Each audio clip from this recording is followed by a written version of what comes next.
Here we go. Hey everyone, it's Leela Harris here with Neerava, Nash and Kindi, Dulai-Gill. We're going to talk about stress today. Yeah. So how would you, first of all, when we're talking about stress, what are we talking about? You want to start now? Well, I was just thinking about this. I mean, we were just giggling before we pressed record, so now I'm sort of in this giggle mood. But but to talk about what stress is, and I was just contemplating it, like what is stress? And for me, what came up, in just the 2 minutes that I brought the question up, is it's when the mind wants something or believes something, or is attached to something, like thinks something should be a certain way, and it's not happened. It's not happened yet. That's often what's causing stress, right? Like the mind goes into, like, there's so many different examples of that. And then the body starts to contract, and the breath, gets shallow, and you're in your fight and flight mode rather than in the parasympathetic nervous system, which is really where we're supposed to be living all the time, but our society is living in this intense, gotta get something, get somewhere, do something. The sympathetic nervous system. The nervous system, as far as living in our body, present in our bodies, is that what? Yeah, like from a medical perspective, when we're in our sympathetic nervous system, the fight and flight response, it means all the energy is going to our limbs. We're ready to run from that scary bear or fight it. And that, animals, we are an animal, we're designed to have that as our emergency response for situations. But to be living in, our relaxation response the rest of the time, the majority of the time. And that is not happening in our society anymore. So we're living in this state of constant stress. The adrenals are getting overloaded, and our bodies can't handle the chemicals that come with that, that we believe on some level, the body believes it's fighting a bear or fighting something or has to run from something all the time, when it's not true. The mind has created it. This idea that something has to happen, or it's, it needs to be a certain way. So it's really an epidemic, isn't it, in our culture? Absolutely. Especially in how fast-paced everything is. I mean, the technology and the advancements are great, but then, yes, there's the stress of it, of how fast we're moving through our days with information coming in. Yeah. And some of it's also related to the idea that we get programmed into thinking that things are a burden and it's on me. So, like, we're talking about being able to relax, Neerava. When the mind thinks this task is mine to do and I have to make it happen, or it's absolutely urgent, or I'm going to let somebody down if I don't, or like if there's lots of other chatter that goes on with the idea that I'm responsible and I've got to do this, then what happens is we're under pressure thinking I've got to make this happen, or we've got to make this happen, as if it's so sacred and it must. Yeah. And that sense of there's a bigger picture here, and the ability to be able to ride what we're having to do with an element of trust that it's all going to work out, and I can only do what I can do, and I can only go at the pace I can go at, and I can only function to a certain extent, and that is enough, and I trust that is enough. That ability to be able to trust seems to be absent, which then fuels our individual sort of fight or flight response. Because I recall when I first gave up work, I had this really weird taste in my mouth. And you left your job as a CEO, right? As a CEO. And I woke up and I'm like, that's an interesting taste in my mouth. I've never had that taste before. And the next morning, again, I had no timetable, no tasks, no duties, no meetings, no, just being at home. And again, this taste. And it was such an unusual feeling. But about the third or fourth day in, I realized that was the taste of living without the adrenaline rush. That's what it feels like to be calm and relaxed. But I, for nearly 20 years, had lived under so much fight or flight response that I'd even got used to the idea that the adrenaline should be racing at the speed that it was. So I was oblivious to the fact that I was that stressed out because it was my norm. Yeah. Do you feel like, was there any kind of withdrawal or detox? Because I'm thinking the body we get addicted to the adrenaline if we're in it that long. So we might feel worse when we're relaxed and we're not getting the adrenaline pumping through. Well, for some people, that's an automatic response, because when they go on holiday, and say, for example, it's like a 10-day break or something, then the first 3-4 days could be actually the down that is experienced over not being so strung out. And that often ruins people's holidays. And then by the time they then get used to being in that wind down, then it's almost time to come back and start revving yourself back up again in anticipation of what's coming. Because I'd be on holiday, the first few days I would still be in the zone of being in the workplace. Then I'd sort of get to the point of being wound down. And then by the time I'd get to the airport where I would arrive back, it would be bam. Instantly, I'd be as heavy and as struck with the load because I knew what would be on my desk. And so the whole effect of the holiday was undone the second I showed up at the airport on my return journey. Because there's you're being either productive, which is in the stress adrenaline mode, or you're relaxed, or you're not doing anything. And I think that that's the duality that a lot of us live in, because that's what we learn. Yeah.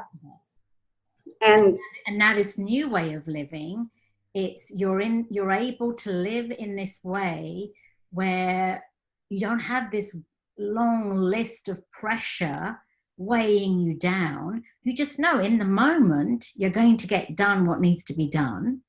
And then the sense of trust that is enough. And the whole body just stays relaxed as it embarks on the tasks. I had a meeting last week, and it was an accident with the timing, and I didn't get out of the house at the time that I was meant to leave. I was going to be for sure late. Now, in days gone by, I would have been in such a mess because I was about to let somebody down. I'm not going to show up on time. And instinctively, as I was heading out, because it wasn't even my car, instinctively as I was heading out, I just had this intuition to ask my son to come with me. And my phone wasn't connected to my husband's car. I wasn't able to contact her. And I said, okay, you're going to do the secretarial role now. You're going to find her number. You're going to call her. You're going to let her know I'm running late. He found a way to do that. He made contact with this voice machine. The voice machine made contact with her secretary. The secretary sent another text message back. And it was all sorted without any sense of stress at all. And I just laughed when I got there, thinking that this would have destroyed me once upon a time. And today, I just knew how to handle it without that sense of I've let somebody down or I feel guilty about it. None of it was there. Yeah, that we can, the fact that we can get a lot done and create a lot and be relaxed at the same time.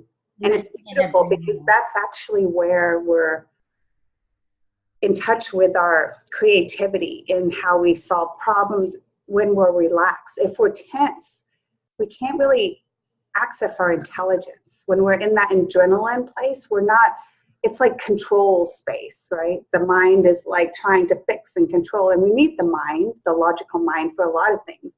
But when you're trying to approach a problem,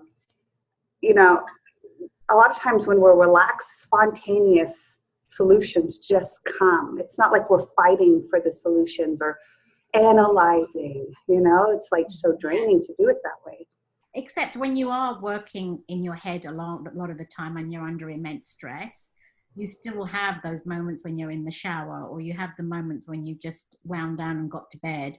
And so that inspiration comes in because your mind's in constant flow, attempting to problem solve.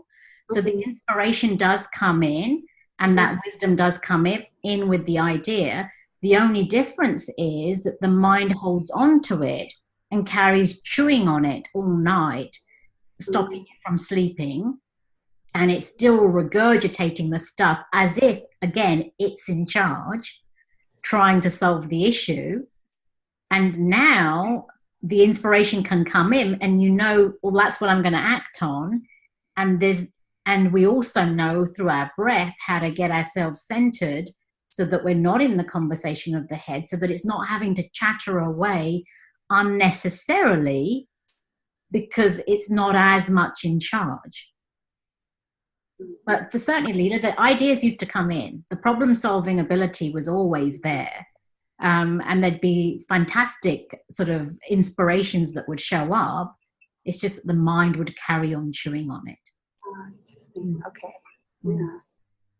That's actually something that I have said a lot over the years in teaching yoga classes, especially evening classes where people have been working all day and they're finally going to slow down and do some deep, practice and with their breath and sit in a yin in particular, because in yin yoga you're holding a pose for a long time. And when you're relaxing in that space, I always would say, okay, all those things from today are going to arise, or maybe the creative aha that you were looking for. But the trick is to let it go again and come back to your breath, because maybe there's more, right? There's always, when we're in the center, when we're connected with our breath and our belly, then that's when then we can be present for those creativity, creative solutions, or aha moments, or moments of those bits of clarity that don't arise when we're spinning, for sure. But then it's to let go, because the mind wants to keep at it, right? Wants to sort of going, okay, well then I could do this and da da da da da da da da.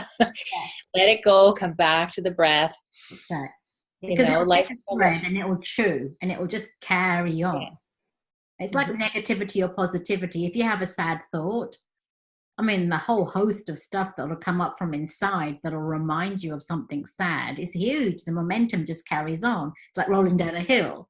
And the same thing happens with a creative idea. The minute you have an inspiration, again, the mind gets hold and it starts creating and creating and creating, and then it carries on, but it goes at great speed. And that's the bit that's difficult when the mind is so used to being in control. There's too much noise in your head. Yeah. So I know for myself what I'm doing when I notice stress come up in the body and how I'm dealing with that. But I'm curious about the two of you, because stress is not something we can eliminate from our life. It's a natural part of being human, right? There's this, especially if we're wanting to continue to grow and expand, there's going to be that stress that comes. How are you noticing it, and what are you doing in those moments when you do to manage it? I will tell you, I look at it as two different kinds of stress. The stress of staying in our comfort zone, which is the mind that wants to control and stay in the familiar place, even if it's creating problems for us and stressful. Sometimes we'll stay with something just because it's familiar. And then there's the stress of growth, which I look at is unavoidable, and that to me is healthy stress. And it's just realizing, how do I explain this? There is a stress in that comfort zone because we're not living our potential, and that creates the chronic stress. So you know how they say, you've heard it, 10% of our brains, that's what we use. That's, so if you think of 10% is right here, and then what's the other 90%? Is it just the other areas of the brain? How do we access that? Do we take a lot of classes and keep learning so we can grow our ability to be intellectual? I don't think so. I think the other 90% is in the unconscious. So here's us at 90% in our logical mind, right? Our everyday, usual, familiar space. And here's this 90% that's in the unconscious. So there's stress in staying right here in the known world, right? Because even if it's creating chronic problems, suffering, we're not expanding, we're not growing, we still feel comfortable because we're always afraid of the unknown, to drop into the unconscious.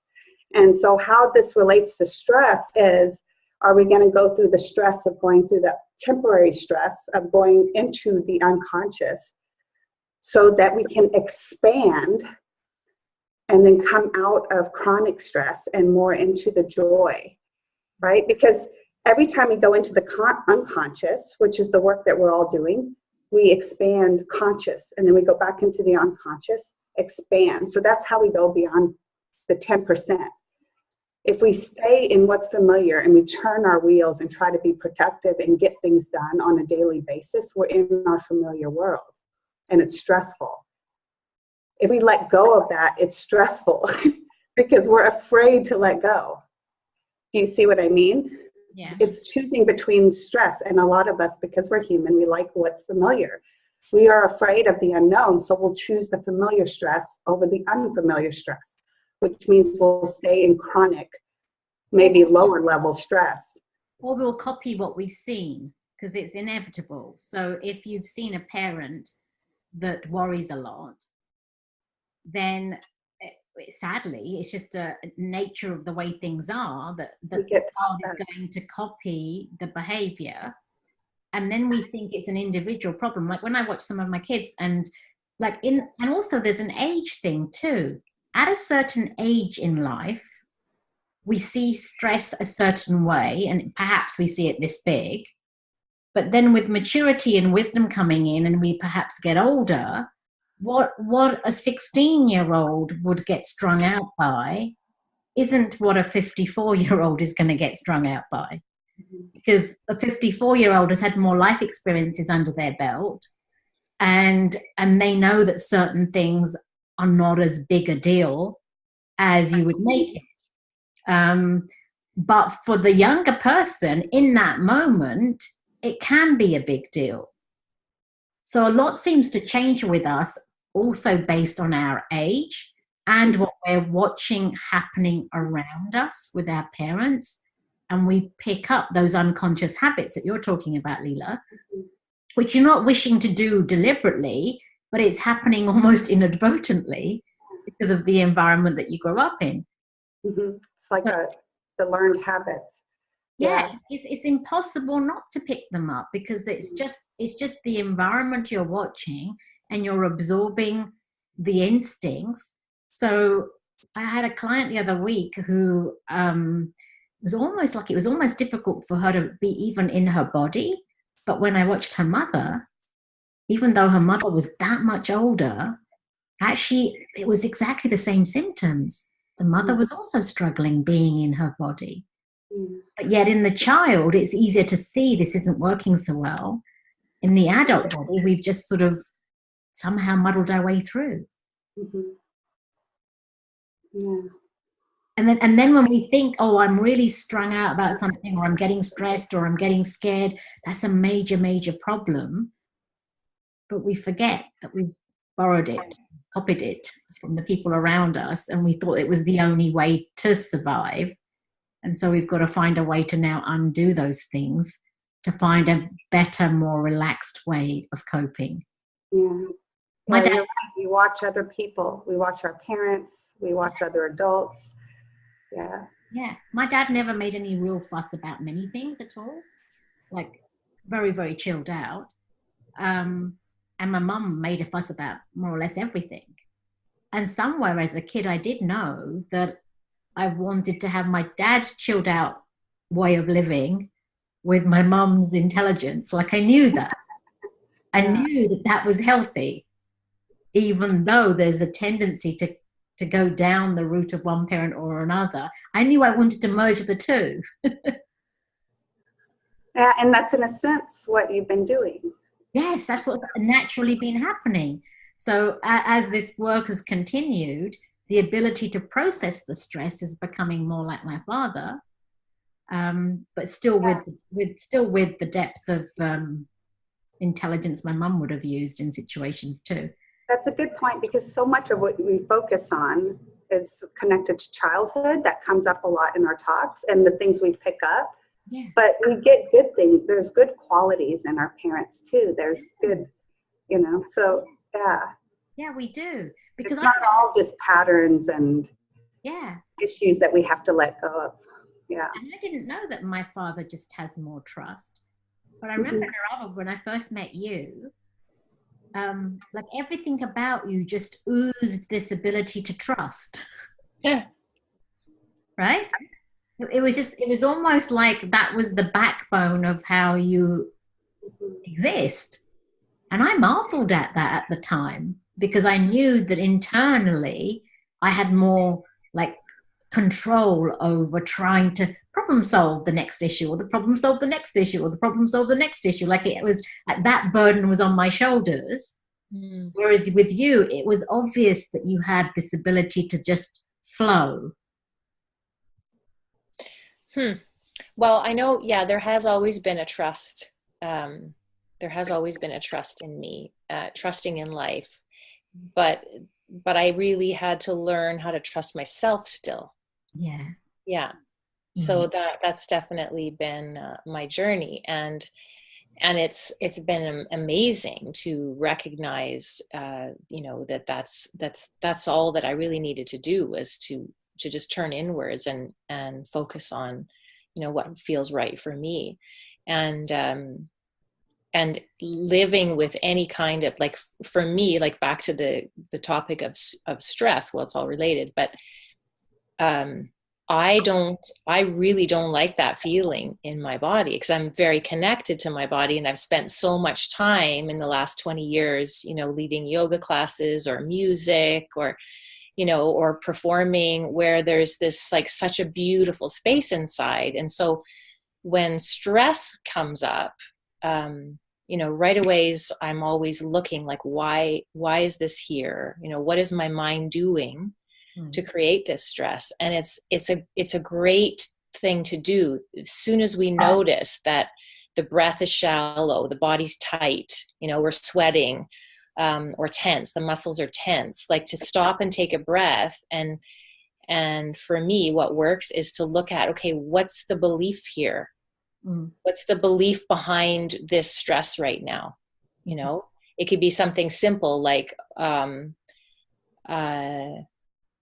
supposed to be somewhere at a certain time, and I haven't, you're completing, for even something simple, like you're putting together some lovely food to bring over to someone's house, and you look at the time and you realize, oh, I'm running out of time. First of all, that's an interesting thought.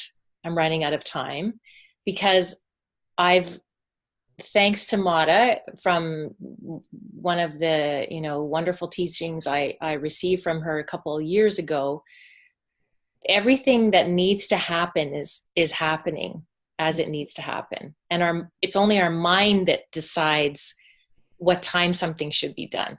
That's right. And so learning to keep coming back into that flow of what really needs to happen right now. Well, I still need to chop this up, or this isn't cooked yet. And like, kind of coming back to, because it's only the mind that says, oh, I should be somewhere else right now. Right. But then looking at, okay, but what's most important? I want to complete this meal that I'm bringing over to my sister's house, or whatever it is. Come back to, okay, so is it worth it? Is it worth letting my body go through all of these uncomfortable feelings and the chemicals? And of course we know it's harming, right? Most of the diseases, I mean, I can't say this, scientifically proven, but I think there's a lot of studies out there that I personally have heard that most of the diseases we're getting nowadays are caused by stress. The root cause is some kind of stress, that's what's causing the physical issues. And so like, is it really worth it to do that to these precious vehicles that we need to move around on this planet? So coming back to looking at, okay, what am I believing right now that's causing these feelings in my body? I think it's worth it to stop and take a breath and look at that. Because sometimes it's simple. Like when you were saying, Kindi, about driving in the car, I've caught myself recognizing that I'm late and realizing that my body is stressed, but there's no reason. If I'm going to be late, I'm going to be late. So why not just breathe deep and let my body be comfortable? Instead of being in that angst, right? It's like we're programmed to torture ourselves if we're not, because the ego always says we're not enough. Something's always wrong. So it's like when you said you had to learn how to trust yourself. I was about to say that the key appears to be, as a formula, the more we learn to love ourselves, the more we learn to recognize we are enough and that we do know enough and we have the answers, the more we go into that direction, the less stress there is. As a formula. Because one says, I'm a light unto myself and I can handle this at the pace that it needs to. And the other says, I'm beholden to either my mind or to a person or to society or to a set of rules or to something. Like there's something outside of me that I'm having to report to, including my mind. And then that's where the stress is, right? But yet when you recognize that in the moment what needs to happen is happening and you have the capacity to make it happen and you can support yourself and you can explain yourself and all those things, when that happens with ease, the stress falls away. Right? Do you find, what is the quality of what you're doing when you're in the state you just described, in the flow and in that trusting of yourself compared to the other state of the tension and the stress? Well, with the tension, I was very, very productive. I could get a lot done, but I wasn't able to sleep well and I wasn't able to rest well. And I wouldn't even give myself permission to rest either. And that's another point that needs to be made, is the fact that the pendulum can swing. So when I came out of my role as a CEO, I didn't want to open up mail. I did not want to-do lists. I did not want to look at more tasks. I did not want jobs, right? So the pendulum can swing completely the other way because the mind's saying, I didn't like that, now I'm going to do the opposite. Whereas this state that we're describing now, Leela, it's more, you're having fun doing the tasks, and more seems to get done because there's more energy available for the task and less of it's being spent in worry or in anticipation or in fear, or less energy is going off, leaking in different directions. So then there's more of you available to get the work done, and it's happening with greater joy and less resistance, just full stop. And then you don't have to go to bed worrying about anything because you go to bed ready to rest because you're giving yourself permission to rest now. So everything becomes easier and you are productive in a new way. So I need less hours to get something done. And when I'm doing it, I'm in total enjoyment all the way through. Whereas the old life, I was getting a lot done, but I was in stress mode through it.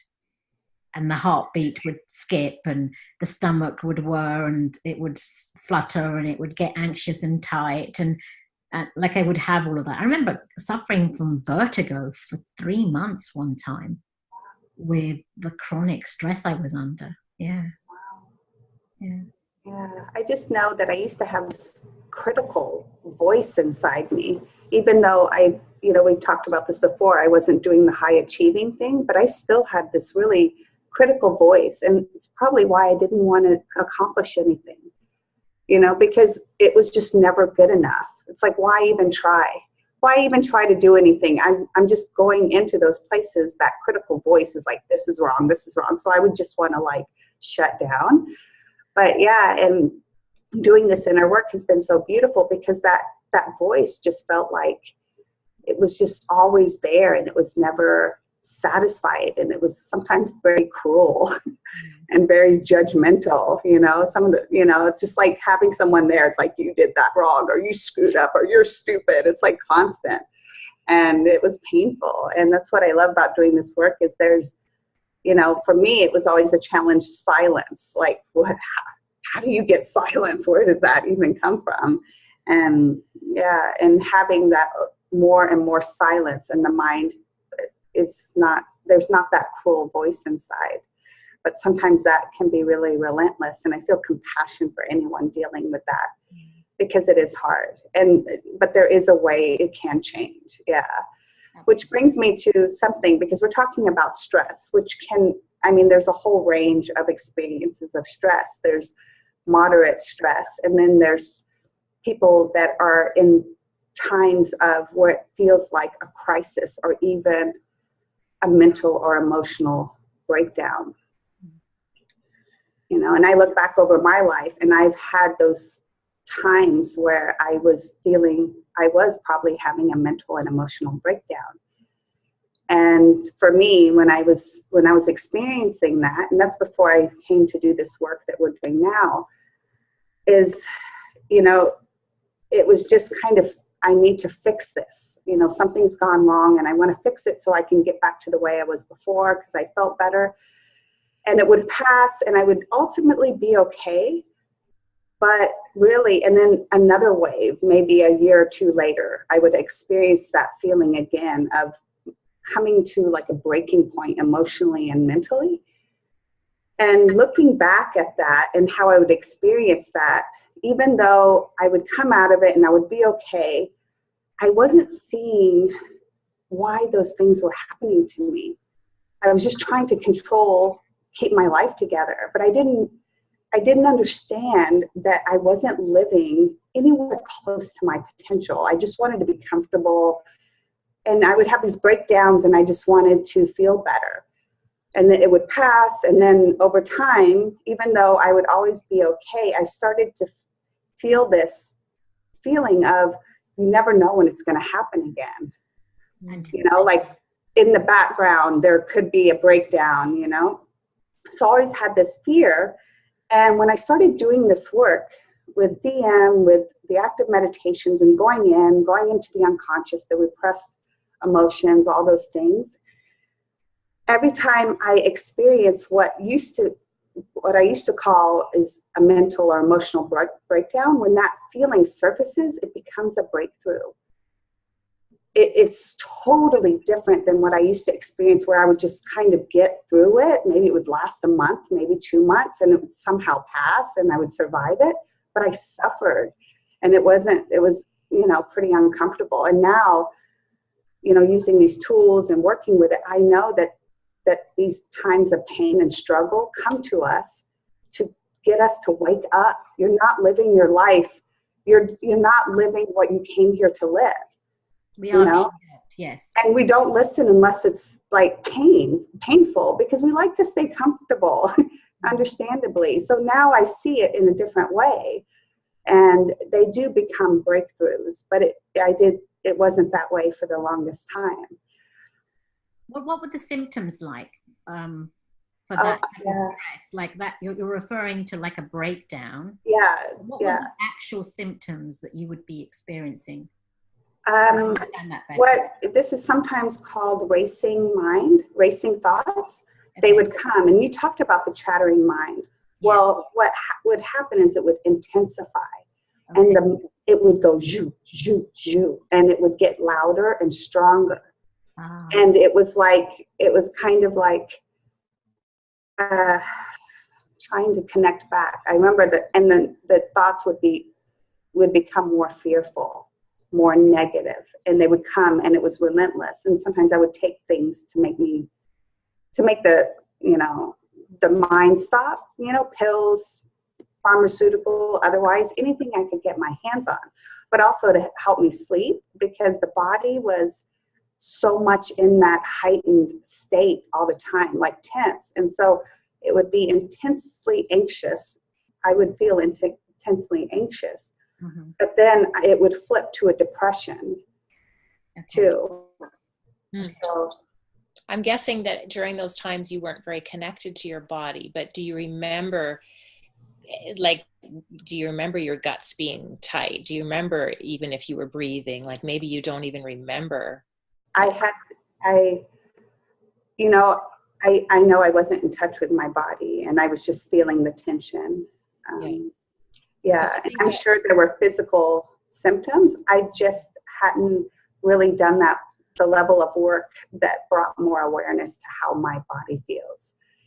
I was more living around my mind, right, and my emotions, like the spontaneous emotions that would come up during the day. Yeah. My body would feel tight, Neerava, and I would see it as there's now a problem in the body. I didn't see it as, oh, this is a symptom of the way that I'm living, and therefore I'm creating this. And so, like Leela was saying, then you know that you try to go into the mode of like fixing it. So I remember after my 3-month bout with vertigo, the solution my mind came up with was I now need a weekly massage. And I would timetable it into my diary in between all these meetings. And it became another task to go to have a massage so that I could survive the week.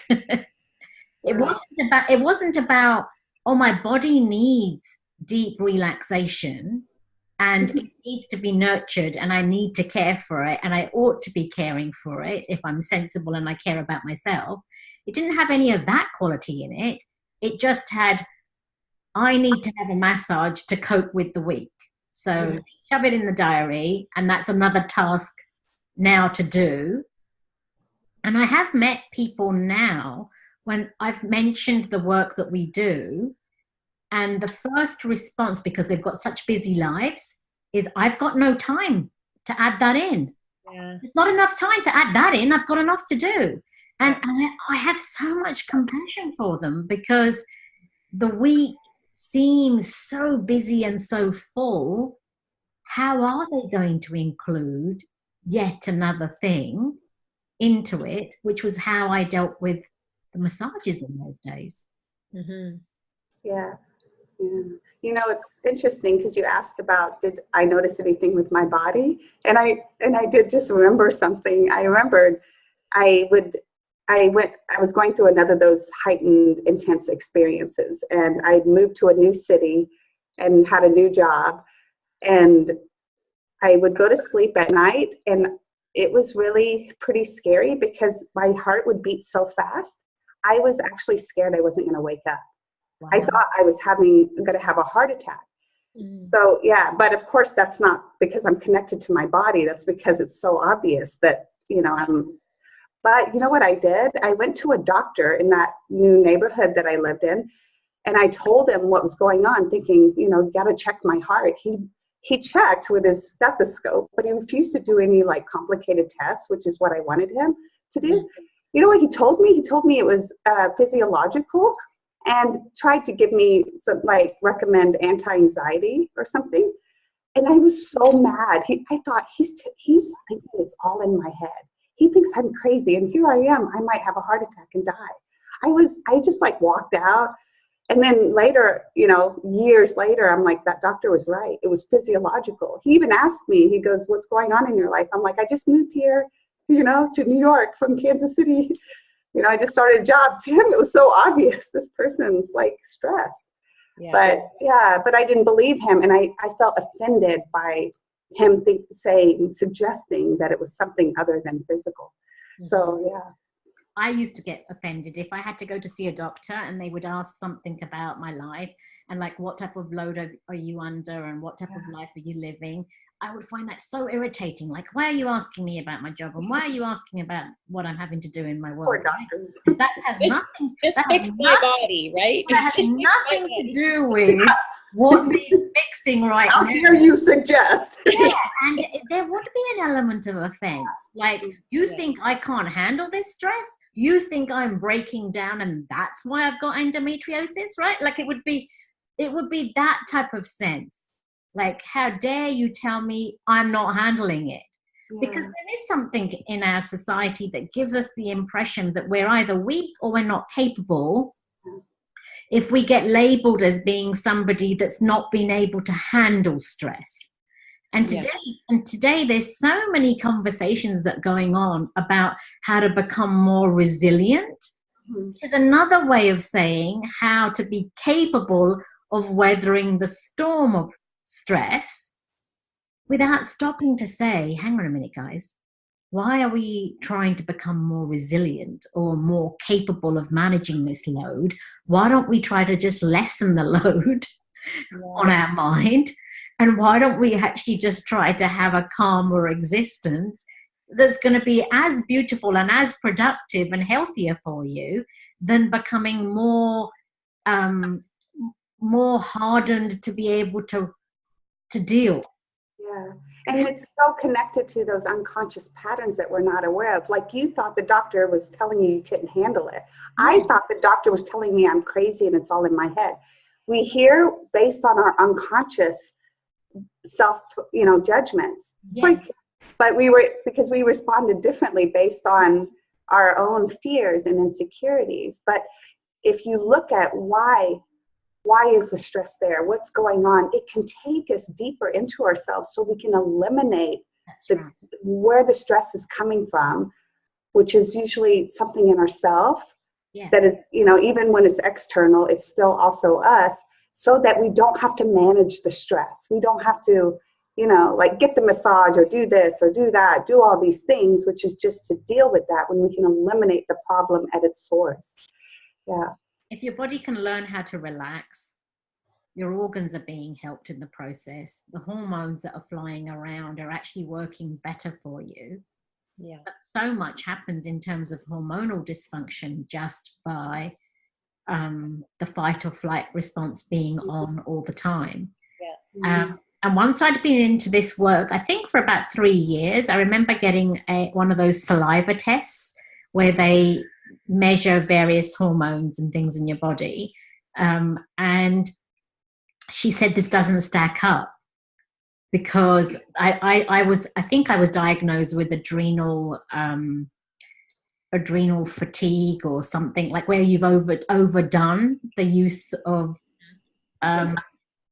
overdone the living in the fight or flight. And the way these tests came out, they looked like I was in a meditative state, and it didn't stack up that the adrenals were that calm compared to the quality of life I was living. Oh, so when was this, Kindi? This was about 3.5 years into doing okay, interesting. But it was cool because it was you didn't believe it, huh? Yeah, because it was validation that something was working now. Wow, that's amazing. And actually, that reminds me, maybe that test ought to be done again now to see what it would show, because I know for sure that I'm not living in that constant fight or flight anymore. And it isn't just because I haven't been doing a full-time job in that intense, stressful way before, because you've been working hard and doing a lot, actually. I've been working really hard and sharing this work with like you're just laying on the couch. That's right. Nothing wrong with that, by the way. Yeah, but the ability to share it hasn't come with tension. The ability to go out and do new things hasn't come with a massive to-do list. It hasn't come with that suitcase of burden. It's just happening naturally with what is possible. Yeah.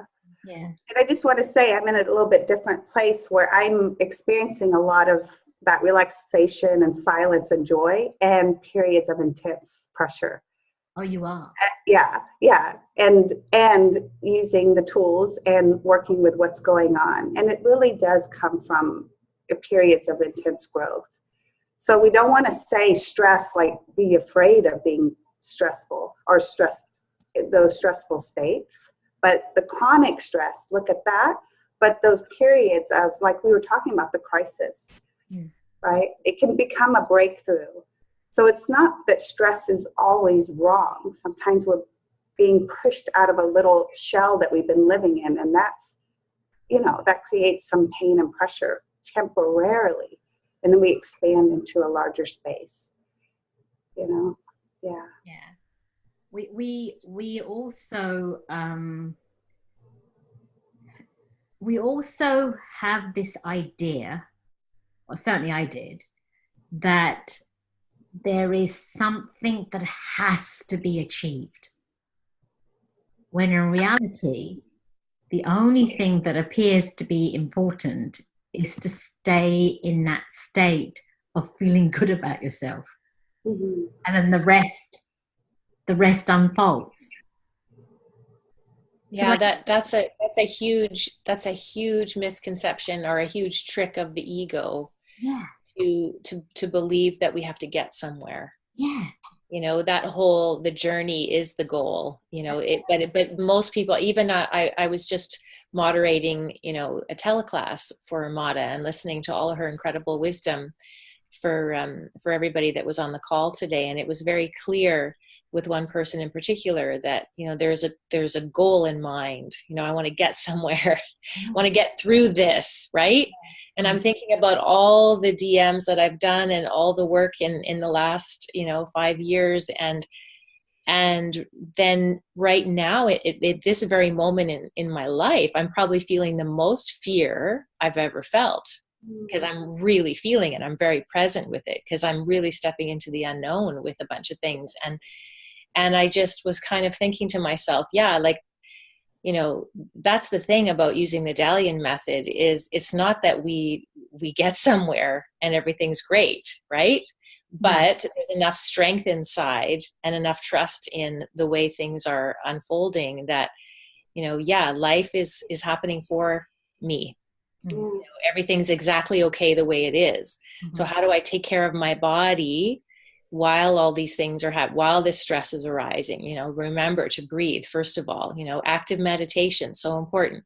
Be out in nature, so important, right? To give ourselves, have a massage. Don't ever give up the massage. You know, these are all important things to do, because if we really want to know ourselves, we have to go through stress. You know, it's an essential piece. Yeah.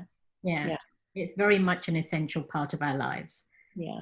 But it doesn't have to be as devastating. So although you're saying that you're going through a lot of fear right now, you're going through a lot of fear right now, and you know you're facing the unknown in a way that you haven't before. But if you had to articulate the quality of the stress now compared to how you would have managed it 5 years ago, it's gonna feel less intense. Yeah, well, the fear is intense, but then there's this space in the center, that's watching it, and that is quiet, and you know, there's space in the midst of it, and it's a very physical thing to feel fear. That's probably in I don't know if you guys would say this for yourself, but with my journey with DM, while Kindi and I both on the same page, you know, crying, emotion, you know, sadness, easy go-to. But really letting ourselves feel fear, that's a tough one. I think fear and self-hatred, those are two tough ones to go into with using the Dalian method. And but with enough strength, you know, enough times going through, enough experience, really, it's all about life experience, right? Then even though it's intense in the body, there is that ability to still breathe deep and be relaxed in it almost. But yeah, it's kind of it's both at the same time. That's how I'm experiencing it. Yeah, this is how that happens for me too. But I think you've just made a very, very important point there about self-hatred and the stress related to that. There is one element of stress that we've described, but that's happening from the outside world, another that the mind is creating. But then there is this stress, and the mind is creating all of this, but the stress around self-hatred, self-judgment, self-loathing, guilt, feeling that we're to blame, feeling that we've done something wrong, like with the inner chatter that you were talking about earlier, Leela. That's a really important topic to emphasize as to how much stress gets created that is just us at war with ourselves. Yeah. And yeah, I'm watching it, Kindi, with my mom, you know, who's a beautiful soul with so much love, but the pattern of that self-judgment of not enough, you know, that reflects in so many different ways. Like, first of all, number one, have to be busy all the time. Well, she's at a point where her body is, you know, really struggling. There has to be time to rest, but the mind is convinced that I'm not a good person because I'm not being productive. yeah, You know, a lot of the statements that I hear from her is, well, what have I accomplished today? Right. yeah, And all those beliefs are, you know, all those judgments, that in the never enoughness, that is the ego, right? We all have it. Yeah, that's So right. that's the toughest. We're the toughest on ourselves, for sure. And the stress that we get from that portion of our life is probably the heaviest. Yeah. Even though we will convince ourselves that, you know, the burden is because of other people or whatever it might be, honestly, what we're doing to ourselves is the worst attribute of all. And nobody else can step into our head and undo that for us except ourselves. Yeah. Like, we're imposing the stress on ourselves, and only we can actually unravel that and untangle ourselves from it. And because at the end of the day, we're the ones that are going to get a chance to be able to sleep at night in a more content way than we've allowed ourselves. And also to feel that sense of at ease inside of ourselves. Yeah. Inside, just to feel at ease with, regardless of what's happening. I know that that was a foreign concept earlier in my life, being at ease with myself. It was just, I didn't even understand it. But yeah, to have that. And to even enjoy our aloneness, to be able to respect ourselves fully in just our own presence and in our own aloneness. I was upstairs in the bed and I was like holding onto the pillow, and there was this sort of new sense of reverence for the pillow that was allowing me to rest on it. But also, as I was spread out on the bed, it was like I was almost enjoying being me. These are novel things that we just don't give ourselves a chance to experience.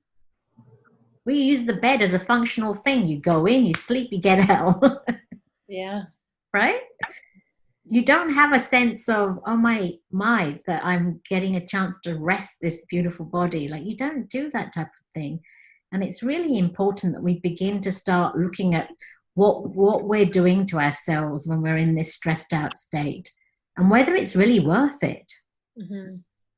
Whether it's important what we're actually getting ourselves busy with in that moment. Yeah, and to, instead of just keep going and churning and doing the same thing that we've always done, right? To stop and at least go, you know, Neerava was talking about questioning, where's this coming from? But whatever question, it has to be genuine as well. So whatever that question is, to start to take you into a different direction and start looking at other things just to change things up. But, you know, it's like, what can I do for myself? Or what can I do about this? Or is there something I need to see here? Whatever the question feels that feels closer to your heart to ask, and then there's a feeling when we do that, there's a feeling of, you know, that we were talking about that critical voice and things. There's that feeling of warmth that happens inside when we're actually doing something good for ourselves, even if it's just for that moment, you know? Yeah. And do it because you are feeling good for yourself. I was listening to my mother last weekend, and she was saying how she gets really tired after she's made the bed and put the bedspread on. And in my brain, I was thinking, bless you, because you've been working all your life. So then even at this age, it's so meticulously important that bedspread is on the bed carefully. And then at night, it's going to be put away for you to do that all again next morning. But it wouldn't even cross her mind to not have the bedspread on the bed. Even that's going to make it easier for her. It wouldn't even be something that she would consider, because the woman's worked so hard all her life. But we don't do things that are easier for ourselves. Yeah, and I think a lot of this is, yeah, there's probably connection to different generations. I think the younger generations are thankfully able to relax into themselves a little more, and there's more priority on their emotional and mental health than being productive, and I'm glad to see that happening. And more messy beds. Yeah, more messy beds. Of course, there's also a lot of pressure. I don't want to say that, you know, school, things like that, they're under a lot of pressure. So there's both happening. Yeah. Yeah, that there is definitely more messy beds. Well, as Leela was saying that, I was thinking the pendulum may have swung a little bit too far. Might need to come back again into the middle. It'll balance out. Because in the end, the pendulums keep swinging even with generations. There's no better place than to be in the middle. Oh, you're talking about collectively. I was thinking individually, but yeah, that's true. You're right. They keep going, and we individually have to come out of that duality. We have to come into the center. Yeah, the center, right. It's great to be organized, and it's great to do what needs to be done and have an immaculate home, but it's not too disastrous if it's not. And so, like, both, just to be able to accept what feels right. Mm-hmm. Yeah. Well, anything you want to leave with? Anything else you want to say about stress? How, if someone wants to contact you or work with you, how could they contact you? For me personally, neeravanash.com. Okay, Kindi? Yeah. My one's Dulai-Gill.com. Okay, and I'm at leelaharris.com. And anybody watching this, if you have any questions, comments, please feel free to comment under the video or send us a message and reach out, okay? All right. Thank you, girls. Thank you very much. Enjoyed that conversation loads. Yeah, it was great. Yeah, thank you. Thank you. Okay, bye-bye. Bye.